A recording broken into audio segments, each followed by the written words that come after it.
En juillet 2018, les producteurs alsaciens et lorrains, mieux connus pour leur marque Burland, activaient leur nouveau centre de conditionnement d'œufs, situé sur la commune de Bernolsheim, au nord-ouest de Strasbourg. Donc les porteurs du projet, ce sont ces producteurs alsaciens à la base. Donc producteurs alsaciens, il y a 3 actionnaires principaux, donc la ferme Martin, la ferme Requel, la ferme Zarer. Ces 3 fermes sont anciennement des centres de conditionnement. On a évolué depuis une trentaine d'années, chacun à son rythme au niveau de l'investissement. Et on avait à chaque fois qu'on voulait initier le projet des phases d'investissement différentes. Donc on n'a jamais pu engager la procédure. Et c'est vrai qu'on on est arrivé tous à un palier de se dire voilà, les exigences clients qui se durcissent, nos centres de conditionnement qui commencent à être trop petits. Et on a décidé en fait de regrouper nos efforts et puis de faire ce centre en commun. 47 personnes travaillent sur le site pour sortir près de 180 millions d'œufs par an.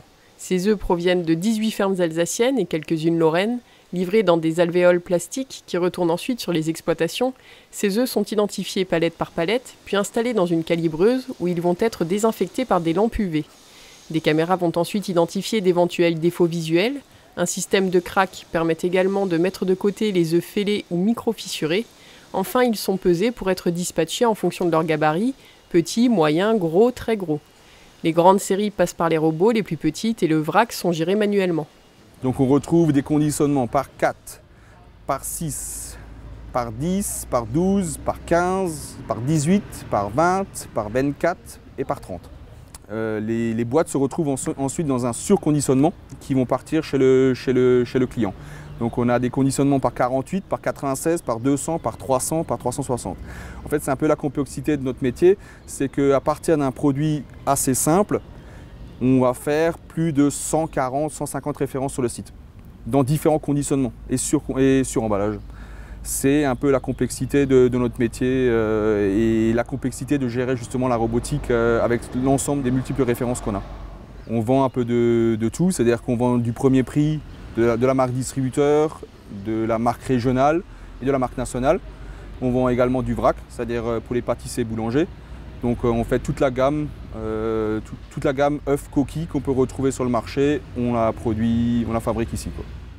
Cache, sol, plein air, bio, l'ensemble des segments sont ici représentés, avec une tendance qui se dessine, l'élevage traditionnel diminue tandis que le plein air progresse.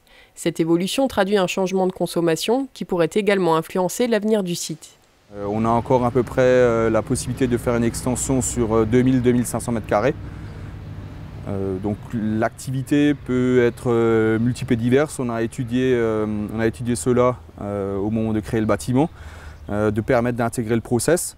Donc on peut faire, comme dit, de la casserie, on peut faire des œufs durs, des œufs colorés, on peut remettre une deuxième calibreuse pour faire par exemple du label rouge qui doit aujourd'hui être calibré séparément. Donc l'évolution, elle est possible sur plusieurs domaines.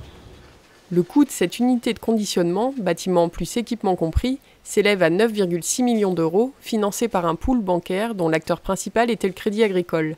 Les producteurs alsaciens et lorrains ont également bénéficié de subventions de la région Grand Est.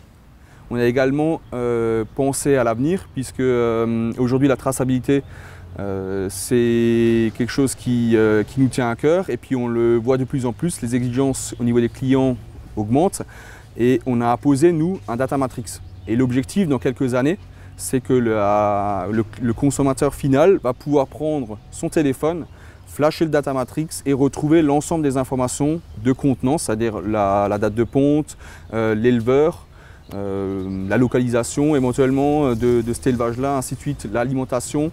Il pourra pouvoir suivre en fait l'ensemble des contrôles qualité qu'on a fait juste à travers ce data matrix. Donc c'est quelque chose également qu'on a mis en place là. Ça n'est pas encore tout à fait abouti, mais on y travaille également, quoi.